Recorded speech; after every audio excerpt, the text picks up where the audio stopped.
Perek E, Mishnah E. Nous savons qu'un Zav, qui est Avatouma, il a la possibilité de rentamer une chaise ou un lit qui est fait pour être assis ou allongé au même niveau que lui. C'est-à-dire que s'il va s'asseoir ou s'allonger sur cette chaise ou ce lit, ils vont devenir Avatouma comme lui. C'est ce qui s'appelle Tumat Mishkav ou Moshav.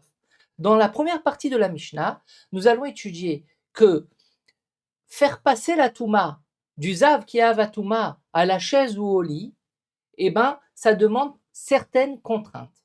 C'est-à-dire, nous le savons déjà, il faut que lorsqu'il va s'asseoir ou s'allonger sur cet objet-là qui est fait pour être assis ou allongé, il faut qu'il y ait la majeure partie de son poids qui repose sur la chaise. Par exemple, le Zav qui est Avatouma pèse 100 kg. Lorsqu'il va s'asseoir sur la chaise, il faut qu'il y ait minimum 51 kg, qui est la majeure partie du poids du Zav, pour que la chaise puisse être contaminée et être téméa à son tour, Avatuma, comme le Zav. S'il n'y a pas la majeure partie du poids du Zav sur la chaise, alors cette chaise ne sera pas Avatuma. Cette chaise, elle sera 8 méa parce qu'il a touché la chaise. Donc la Touma, elle est passée par le fait de toucher, ou il a peut-être bougé la chaise. Donc la Touma, elle passe par le Esset, le fait de bouger. Mais toucher, bouger, ça rend tamé la chaise richonne, ça descend d'un cran. Alors que s'il s'assoit et il y a la majeure partie de son poids sur la chaise, là la chaise elle va être téméa plus que Rishon la Touma. Elle va être comme lui, Avatuma, ce qui s'appelle Tumat Mishkav ou Moshav. Ça nous le savons, il faut qu'il y ait la majeure partie du poids qui repose lorsque la personne est assise sur cette chaise-là. Nous allons étudier maintenant la même chose pour une personne qui est Tahor. Alors prenez une chaise qui est devenue Téméa, elle est Avatouma, parce qu'un Zav qui est Avatouma, il s'assit sur cette chaise avec la majeure partie de son poids. Cette chaise, à son tour, pour entamer une personne qui est Tahor, donc bien entendu, si ça va passer par le toucher ou le bouger, cette personne-là, elle va être Méharichon. Mais si ça va passer par le fait d'être assis, sans toucher et sans bouger la chaise, par exemple, il y a une Mechitsa, disons la chaise elle est emballée dans un sachet en plastique qui ne reçoit pas la touma, même si le sachet en plastique il est très fin, il n'y a pas de toucher. Donc la touma ne peut pas passer à travers un toucher du fait qu'il y a un écran entre la chaise et le tahor qui touche la chaise, puisqu'en fait il ne la touche pas. Et il ne la bouge pas également pour éviter ces deux moyens de transmission, mais il s'assoit. Pour s'asseoir, il va devenir tamé seulement s'il s'assoit, lui aussi, la majeure partie de son poids. Donc si lui aussi fait 100 kg, il faut qu'il ait 51 kg de son poids sur la chaise. Pour recevoir la Touma et pour transmettre la Touma, nous avons besoin de cette notion-là. Maintenant, il faut savoir, et ça on va le faire dans les mots, on aura terminé la première partie de la Mishnah, que ce n'est pas obligatoire que la personne qui va s'asseoir ou le Zav qui va rentamer la chaise ou le Tahor qui va se rentamer à cause d'une chaise qui est déjà Avatouma ne s'assoit sur toute la surface de la chaise. Ça suffit qu'il s'assoie sur une partie de la chaise. Disons, il s'assoit sur le rebord de la chaise. L'essentiel, c'est qu'il y ait la majeure partie du poids sur la chaise. Même si la majeure partie du corps, elle n'est pas sur la chaise, puisque la majeure partie de la chaise, elle est découverte, il est assis que sur le rebord de la chaise. Par exemple, la chaise elle est mouillée ou la chaise elle est sale, alors il ne peut pas s'asseoir entièrement sur cette chaise-là, il va s'asseoir que sur le rebord. Alors si lorsqu'il s'assoit sur le rebord, il y a la majeure partie du poids, le Zav qui s'assoit, il rentamer la chaise. Et à l'inverse, si c'est un Tahor qui fait cette opération-là, à savoir de s'asseoir sur une petite partie de la chaise, mais la majeure partie de son poids, si cette chaise elle est Avatouma, elle est Témé Mishkav ou Moshav, et bien cette personne va devenir Rishon, la Touma. Je vous ai tout dit, on revoit cela dans les mots de la Mishnah. Atame, une personne qui est Avatouma, si lorsqu'elle s'assoit, il y a la majeure partie de son poids sur la chaise, Al Miktsat Amishkav, même s'il occupe une petite partie de la chaise, il s'assoit sur le rebord de la chaise, ou l'inverse, Ataor, une personne qui est Taor, qui va s'asseoir sur une chaise qui est Avatouma parce qu'elle est Tmea Mishkav ou Moshav du fait qu'un Zav s'est assis sur elle avant. Et donc, s'il va s'asseoir, la majeure partie de son poids, même si cette majeure partie de son poids, lorsqu'il va s'asseoir, elle va utiliser seulement al miktsat amishkav, seulement une petite partie de la chaise, c'est-à-dire qu'il s'assoit sur le rebord de la chaise, par exemple, dans ces deux cas-là, tamé. Donc dans le premier cas, c'est la chaise qui va devenir Temea Mishkav ou Moshav Avatuma. Et dans le deuxième cas, c'est le Taor qui s'est assis, qui va devenir lui Tamé Rishon Latuma. Du fait qu'il s'est assis sur une chaise qui est Avatuma, avec la majeure partie de son poids, même si seulement il s'est assis sur l'extrémité de la chaise, ce qui fait passer la Touma à travers cette passation qui s'appelle Nissa Venosé, le fait de porter ou d'être porté, c'est la majeure partie du poids et c'est pas la surface qui est utilisée sur la chaise. Encore une fois dans les mots, Atame al miktsat amishkav, ve'ataor al miktsat amishkav, tame. Maintenant, miktsat tame al amishkav, ou miktsat taor al amishkav, taor. Si maintenant, le tamé qui est avatuma, il va s'asseoir sur une chaise qui est, pour l'instant, théora, même s'il s'assoit une partie de son corps, mais il s'assoit bien sur la chaise, mais il n'y a pas le poids requis, c'est-à-dire la majeure partie de son poids, la chaise ne va pas devenir temea avatuma. Et la même chose, une chaise qui est avatuma, si la personne qui s'assoit, qui est hors, elle s'assoit sur cette chaise, mais la majeure partie de son poids, elle repose pas sur la chaise, même si il utilise la surface de la chaise, mais tout son poids, il repose sur ses mollets, sur ses pieds, par exemple, il n'est pas vraiment assis sur la chaise, eh ben, il va rester taor. Parce que pour transmettre la touma à la chaise, ou pour recevoir une touma de la chaise, il faut impérativement qu'il y ait la majeure partie du poids qui repose sur la chaise. Mais la majeure partie de la surface de la chaise n'est pas obligée d'être utilisée. Voilà pour la première partie de la Mishnah. Avant d'entamer la deuxième partie de la Mishnah, elle nous fait un récapitulatif. Nimtset, il en sort. Chez Touma nichneset lo, veyotset mimeno, bemiuto. Que la Touma, elle peut être passée à partir d'un zav sur une chaise, ou à partir d'une chaise qui est avatouma à un homme taor, du moment où il y a la majeure partie du poids qui réside sur la chaise. Même si cette majeure partie du poids, lorsqu'elle réside sur la chaise, elle occupe seulement une partie infime de la chaise. On ne va pas d'après la surface, on va d'après le poids, la majeure partie du poids de la personne qui est tamée ou de la personne qui est taor, qui va devenir tamée à cause de la chaise.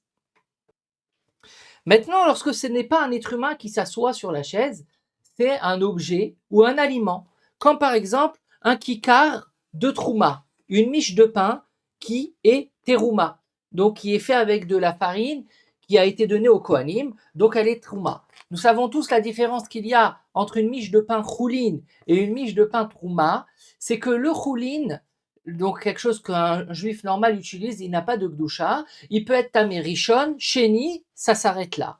Alors qu'une miche de pain qui est trouma, elle peut être tamée non seulement rishon, sheni, mais également shlishi. Qu'est-ce qui se passe si nous avons une chaise qui est avatuma et nous avons posé sur cette chaise une miche de pain? Alors, si nous l'avons posée à même la chaise, c'est sûr que la miche de pain, elle va devenir rishon. La chaise, elle est ave, elle rend tamée la miche de pain rishon au toucher, puisque le pain, il est à l'état brut, il n'est pas emballé dans un sachet. Donc, il touche, il est tamé rishon.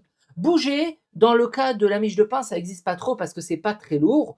Une miche de pain, disons, c'est 750 grammes, ça peut faire bouger une chaise, un canapé ou un lit. Donc, il n'y a que le toucher qui peut faire transmission de Touma entre le lit, qui est Avatouma à cause que le Zav s'est allongé dessus, et cette miche de pain qui est Trouma. Bouger, il n'y a pas dans ce cas-là. Et maintenant, il y a notre fameux cas où la miche de pain, elle est dans un sachet en plastique. Donc le plastique, il ne reçoit pas la Touma, elle est dans un sachet en plastique et on la pose sur la chaise qui est Avatouma. Donc il n'y a pas de toucher, il n'y a pas de transmission de Touma à travers le toucher puisqu'il n'y en a pas. Il y a une méritza. Mais la miche de pain, elle repose tout son poids sur la chaise. Alors que se passe-t-il? Elle devient téméa ou non? Alors dans les mots, nimtse vechen kikar shel teruma, donc une miche de pain de teruma, qui peut arriver jusqu'à shlishi la touma. Sheunatun al gabe mishkav, elle est posée sur une chaise qui a reçu la touma d'un zav, qui est avatuma maintenant, ve'aniyar bentaim, et il y a un emballage qui fait écran entre la chaise qui est avatuma et la miche de pain. Donc la miche de pain ne peut pas devenir tamée à travers un toucher puisqu'il y a un écran, il n'y a pas de toucher. Ben milema alan, ben milematan, que la miche de pain elle soit sur la chaise, le tabouret, ou que la chaise elle soit sur la miche de pain. Dans les deux cas, la miche de pain elle va être théora. Pourquoi cela? Parce que ce moyen de transmission de Touma qui s'appelle Nosé Venissa, le fait que la majeure partie du poids de la personne elle est sur la chaise ou le fait que la chaise elle est sur la personne, ça fonctionne seulement lorsque nous avons une chaise qui est Avatouma et un être humain qui est vivant. Donc cet être humain, il peut devenir tamé ou s'il est tamé, il peut rendre tamé la chaise. Par contre, lorsqu'il ne s'agit pas d'un être humain, il s'agit d'un objet ou d'un aliment ou d'une boisson, eh ben cet aliment-là, dans le cas concret qui est la miche de pain, elle ne peut pas recevoir la touma à travers une chaise qui est avatouma parce qu'un sav s'est assis dessus. C'est pas un moyen de transmission de touma pour des aliments, des boissons et des objets. Ce moyen de transmission qui est de s'asseoir la majeure partie du poids sur la chaise ou le lit, il fonctionne seulement pour un être humain. C'est la raison pour laquelle, par exemple, si nous avons un tabouret qui est avatouma, parce que le zav s'est assis dessus, et nous voulons empiler un sur l'autre, nous prenons un deuxième tabouret qui est emballé dans un sachet en plastique pour éviter le toucher, bien entendu, sinon on n'a rien gagné, c'est américhon, et sans le bouger, sinon c'est américhon à cause du E7, à cause du bouger, nous mettons le tabouret Tahor sur le tabouret qui est Avatouma, ou vice-versa. Eh ben, il faut savoir que ce tabouret ne va pas recevoir la Touma parce qu'il y a une pression qui est exercée sur lui. Pourquoi? Parce que ce moyen de transmission de Touma à travers une pression qui est exercée sur la Touma ou que la Touma exerce une pression sur la Tahara ne fonctionne seulement pour un être humain et pas pour un objet, un aliment ou une boisson. Ça, c'est pour la deuxième partie de la Mishnah. Troisième partie et dernière partie de la Mishnah, nous allons utiliser non une chaise qui est Mishkav ou Moshav, qui a été contaminée par un Zav, mais qui est Avatouma. Nous allons utiliser une autre source de Touma, qui est également Avatouma, mais qui n'est pas en contact, c'est le cas de le dire, qui n'est pas en relation avec le Zav.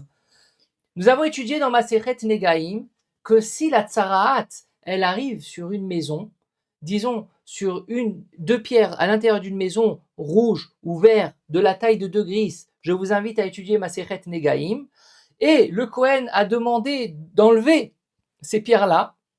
Ces pierres, ils sont Temeim, ils sont Av Atuma. On doit les mettre dans un endroit du cimetière, puisque le cimetière c'est un endroit tamé, pour éviter que les Kohanim et les Lévim, ou même en Israël, se rendent tamés de cette pierre. Puisque cette pierre, qui s'appelle Even Amenugat, la pierre contaminée de la Tsarat, elle est Avatouma. Donc si elle est Avatouma, elle peut même rendre tamé un être humain, Rishon. Qu'est-ce qui se passe si on a cette pierre-là qui est Avatouma, et par inadvertance, nous avons posé une miche de pain qui soit Choulin ou Terouma sur cette pierre-là. Sans le toucher, bien entendu, parce que s'il y a du toucher, si la miche de pain elle n'est pas emballée, elle va devenir tamée à cause du toucher. La pierre elle est Avatouma, elle touche la miche de pain, Rishon. Mais elle est emballée dans un sachet plastique qui ne reçoit pas la Touma. Est-ce que cette miche de pain va devenir Téméa ou l'eau?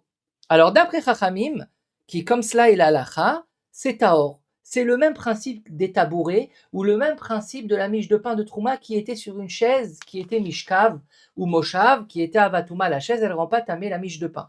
Donc c'est la même chose avec la pierre contaminée, la Even Menugaat. Vechen Be'even Amenugaat Taor. Ça ne reçoit pas la Touma. Parce que la miche de pain ne peut pas recevoir la Touma à travers cette transmission qui s'appelle Nosé Venissa, de faire pression sur la pierre contaminée ou que la pierre contaminée fait pression sur le pain. Ça ne marche pas pour un aliment ou pour un objet. Ça marche seulement pour un être humain. C'est la raison pour laquelle il faut vraiment un toucher pour que la Touma passe entre la pierre contaminée de Tsaraat et la miche de pain. Mais le fait de la poser, ça ne rend pas tamé. Ça, c'est d'après Chachamim. Et pour conclure la Mishnah, Rabbi Shimon Metame Bazo. Rabbi Shimon, lui, il dit que il n'y a pas de différence entre la pierre contaminée de la Tsaraat, la Even Menugaat, et une chaise qui est Avatouma à cause d'un Zav. Dans les deux cas, la transmission peut se faire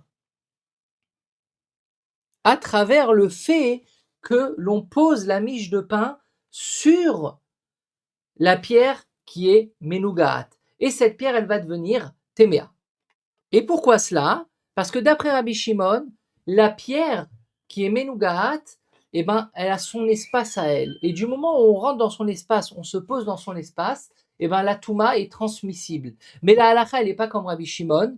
La halakha, elle n'est pas comme Rabbi Shimon. Et que Béhémet, aussi bien une chaise qui est Avatouma à cause qu'un Zav il s'est assis dessus, ou une pierre d'une maison qui a eu la Tsaraat, qui est également Avatouma, ne peut rentamer un aliment, une boisson, un objet que par le toucher, mais pas à travers le fait que l'aliment fait pression sur la pierre ou sur la chaise sans pour autant la toucher. Alors je vous ai expliqué la dernière partie de la Mishnah de la manière la plus basique, la plus compréhensible. Je vais juste vous dire pour conclure le Gaon. Le Gra, il a étudié autrement et également d'autres Mefarshim, ils ont étudié dans la dernière partie de la Mishnah la passation de la Touma entre la Even Menugaat, donc la pierre qui a la Tsarat et qui a Avatouma, et la miche de pain, pas à travers le fait de créer une pression dessus, ce qui s'appelle Nosé Venissa, mais à travers un autre moyen de transmission de Touma qui s'appelle Oel. Alors il faut savoir que dans Toumat Oel, il y a 3 manières qu'une personne devienne tamée à cause d'un Oel, à cause du fait qu'il est dans une même pièce avec une Touma. Un mort ou une pierre qui est Menougaat, qui est Avatouma, ont la force de rentamer BOL. C'est-à-dire, si nous, dans une pièce, il y a une pierre qui est Avatouma, Menougaat, et un homme qui est Tahor, cet homme, il va devenir tamé à cause de la pierre, c'est Toumatoel, du fait qu'ils sont dans la même pièce. Deuxième manière de rentamer à cause de Toumatoel, c'est quand la pierre, elle fait de l'ombre sur l'homme. Et troisième manière, c'est quand l'homme, il fait de l'ombre sur la pierre. C'est-à-dire qu'il est sur la pierre sans la toucher, sinon c'est tout de suite tamé à cause du toucher. Disons, il y a un sachet, mais il est dessus. Donc en fait, il fait de l'ombre sur la pierre. Il y a Toumatoel quand l'homme qui est tahor, il fait l'ombre sur la pierre. Ou l'inverse, c'est lorsque la pierre elle est sur la tête de l'homme et elle lui fait de l'ombre, il y a Toumatoel. C'est-à-dire la Toumatoel de base, c'est quand la pierre et l'homme ils sont dans une pièce. Toumatoel de base. Mais il y a également Toumatoel un peu plus affiné lorsque la pierre elle-même, elle fait de l'ombre sur la personne ou la personne, il fait de l'ombre sur la pierre. À partir de cette donnée-là, nous dit le Gaon, c'est Chachamim, ils disent que une pierre qui est Menougaat, donc une pierre de Tsaraat, qui est Avatouma, qui rend à BOL, elle rend à seulement dans le Toumatoel classique. C'est-à-dire lorsque dans la même pièce, il y a une miche de pain, qui est Tahor, et une pierre. Donc la pierre va rentamer la miche de pain du fait qu'ils sont dans la même pièce. Mais lorsque la miche de pain fait de l'ombre, c'est elle le OL sur la pierre, ou lorsque la pierre, elle fait de l'ombre sur la miche de pain parce qu'elle est en hauteur, sans la toucher bien entendu, parce qu'il y a cet écran-là, il n'y aura pas de Toumatoel. C'est-à-dire que le Toumatoel, il est restreint au niveau de la Even Menougat. Alors que d'après Rabbi Shimon, que lui, il est métamé, le Gra nous enseigne que Rabbi Shimon, il rend tamé Toumatoel dans la pierre Menougaat, dans les 3 possibilités de Toumatoel. Pas seulement dans la Toumatoel de base, à savoir d'être la miche de pain et la pierre Menougaat dans la même pièce, mais même dans les annexes, c'est-à-dire lorsque la miche de pain fait de l'ombre à la pierre ou lorsque la pierre fait de l'ombre à la miche de pain. Dans tous les cas, Rabbi Shimon, il nous dit qu'il y a Toumatoel. Pourquoi pas tout le monde étudier comme le Gra, l'explication de la dernière partie de la Mishnah? Parce qu'en fait, si on explique comme ça, eh ben c'est un peu du hors-sujet, puisqu'on est rentré dans Toumatoel, c'est plus Kachour, à Masechet, Ohalot, et non à Masechet Zavim. Alors que d'après la première explication que nous avons donnée, qui est acceptée par la plupart des Mefarshim, ben nous sommes dans la continuité de Zavim. Nous avons d'abord étudié le cas de la chaise qui est Avatouma, comment est-ce qu'elle peut recevoir ou non, ou donner la Touma à une miche de pain? Nous avons vu que non. Eh ben, on a fait un copier-coller, pas avec une chaise qui est Avatouma, mais avec une pierre qui est Avatouma, puisque c'est une pierre de Tsaraat. Et là, eh ben, la Mishnah, elle suit son cours d'une manière dans le sujet, et non hors sujet. C'est pour ça que, de prime abord, je vous ai expliqué comme la plupart des Mefarshim, et non comme le Gra. Mais nous avons quand même étudié les 2 manières d'appréhender la Mishnah. Voilà pour la Mishnah et.